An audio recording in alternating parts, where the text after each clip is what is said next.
दोस्तों चाइना का हमेशा से यही रहता है कि ये भी हिस्सा मेरा है, वो भी मेरा है, ये समुद्र भी मेरा है, ये पूरी पृथ्वी मेरी है, वो मून भी मेरा है। और ये मेरा मेरा करते करते वो ऐसा इरादा भी रखता है कि वो ताइवान पे भी कब्जा करे, क्योंकि उसको लगता है ताइवान भी मेरा है। तो इसके ऊपर जब यूएस के फॉर्मर नेशनल सिक्योरिटी एडवाइजर जो कि ट्रंप एडमिनिस्ट्रेशन के वक्त के थे, उन्होंने कहा अगर ऐसा चाइना करता है और वो करेगा सिर्फ इसलिए क्योंकि उसको चाहिए एडवांस सेमीकंडक्टर चिप की टेक्नोलॉजी जो कि TSMC के पास में है, तो हम उसी को डिस्ट्रॉय कर देंगे, वो हम उस तक पहुंचने नहीं देंगे, क्योंकि वो उसी के लिए शायद ऐसा करना चाह रहे हैं। मैं आपको बता दूं TSMC दुनिया की लार्जेस्ट चिप मेकर कंपनी है जो कि 90% एडवांस प्रोसेसर बनाती है, चाहे वो पीसी में यूज हो, मोबाइल में यूज हो या फिर किसी और इलेक्ट्रॉनिक डिवाइसेस के अंदर यूज हो। और इस तरीके की टेक्नोलॉजी अगर चाइना के पास में जाती है तो उनकी मिलिट्री काफी ज्यादा एडवांस हो जाएगी टेक्नोलॉजी के मामले में भी। तो उस तरीके की चीजें हम होने नहीं देंगे किसी भी हाल में। दोस्तों आई एम श्योर आप में से बहुत सारे लोगों ने RRR मूवी तो जरूर देखी होगी, जिसका एक सॉन्ग है नाटू नाटू जो कि काफी ज्यादा फेमस हुआ और इसी के साथ साथ उसको ऑस्कर अवार्ड भी मिल गया बेस्ट ओरिजिनल सॉन्ग के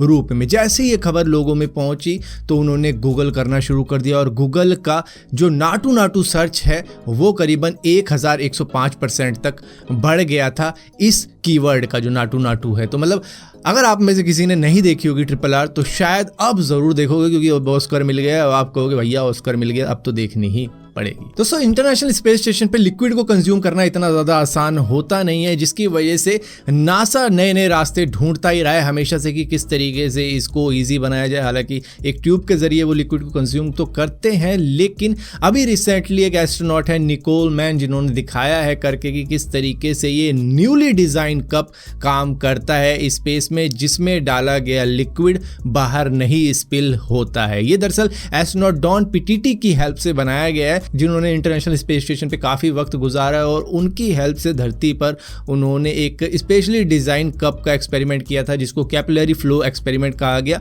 और वो कप कुछ इस तरीके का बन तो गया, जिसको स्पेस में जब टेस्ट किया गया तो ठीक ठाक ही काम कर गया। इसमें जो लिक्विड था वो स्पिल नहीं हुआ, जो बेसिकली एक कॉफ़ी ही रही होगी शायद। दोस्तों जियो का कहना है कि उन्होंने 34 नई सिटीज़ के अंदर भी अपना 5G नेटवर्क देना शुरू कर दिया है, तो अब वहाँ पे भी आ चुका है। मे बी आपकी सिटी के अंदर भी आ रहा हो 5G कनेक्शन, लेकिन आप जब अपने घर में होंगे तो शायद 5G ना आ रहा हो,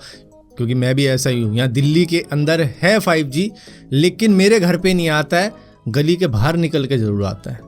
क्या आपकी भी हालत मेरे जैसी हो रखी है? दोस्तों जैसे कि आपको मालूम है SVB बैंक कोलैप्स कर गया है, जिसको सिलिकॉन वैली बैंक कहते हैं, और उसकी वजह से इंडिया का एक SVC बैंक है उसको थोड़ा सा स्ट्रगल हो रहा है, क्योंकि उसके जो अकाउंट होल्डर हैं वो कंफ्यूज हो रहे हैं कि भैया SVB बैंक कोलैप्स कर गया, ये SVC कहीं इसी का भाई तो नहीं है, मतलब BC मतलब। तो इस बैंक ने क्लेरिफाई किया है कि भैया हमारा SVB बैंक से कोई भी लेना देना नहीं है, हमारा 1906 में खुला हुआ बैंक है, ये पूरे 116 साल हो चुके हैं हमको, और भैया डरने की कोई बात नहीं है, वो अमेरिका का बैंक है और हम यहीं के बैंक हैं। दोस्तों जब भी आपको स्मार्टफोन खरीदते हो तो उसके अंदर कुछ ऐसी एप्लीकेशन होती है जो कि आपको पहले से इंस्टॉल करके मिलती है, जिसमें से कई सारी होती हैं ब्लोटवेयर जो आपको चाहिए नहीं होती, बस वो डाल दी जाती है, क्योंकि उनको इंस्टॉल करके बेचने के लिए उनको दूसरी कंपनी से पैसा मिला हुआ है। तो इंडियन गवर्नमेंट अब क्या करने वाली है, फोर्स करने वाली है मोबाइल मैन्युफैक्चरर्स को कि भैया इस तरीके की चीज़ें अगर आप कर रहे हो तो यूज़र को भी ऑप्शन दो कि वो उनको अनइंस्टॉल कर सके। आप जो भी प्री इंस्टॉल एप्लीकेशन भेज रहे हो उनको अनइंस्टॉल करने की पावर यूजर के पास में ही होनी चाहिए, चाहे आप सैमसंग की ब्रांड हो, शाओमी हो, वीवो हो, एप्पल हो, सभी के साथ में हम सेम रहने वाले हैं।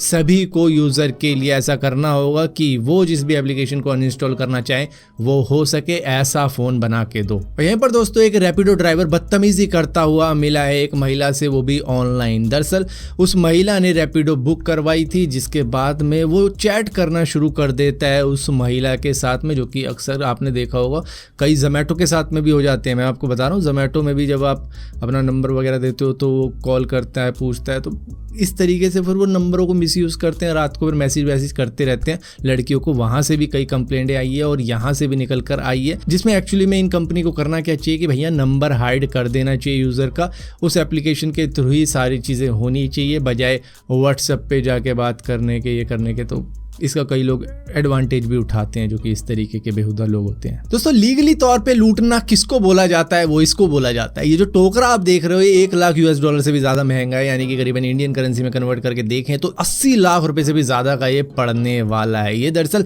फ्रेंच की एक लग्जूरियस फैशन हाउस बेच रहा है, वो भी प्री ओन्ड है ये, मतलब ऑलरेडी किसी ने ओन कर रखा था, इसको सेकेंड हैंड बेचा जा रहा है और वो भी इतना ज़्यादा महंगा। मतलब क्या खास है इसमें, अगर मुझे भी कोई ये तार दे तो शायद मैं भी इस तरीके का बना दूं, मुझसे कोई 8 मई ले लो, 8 रुपये नहीं 8,000।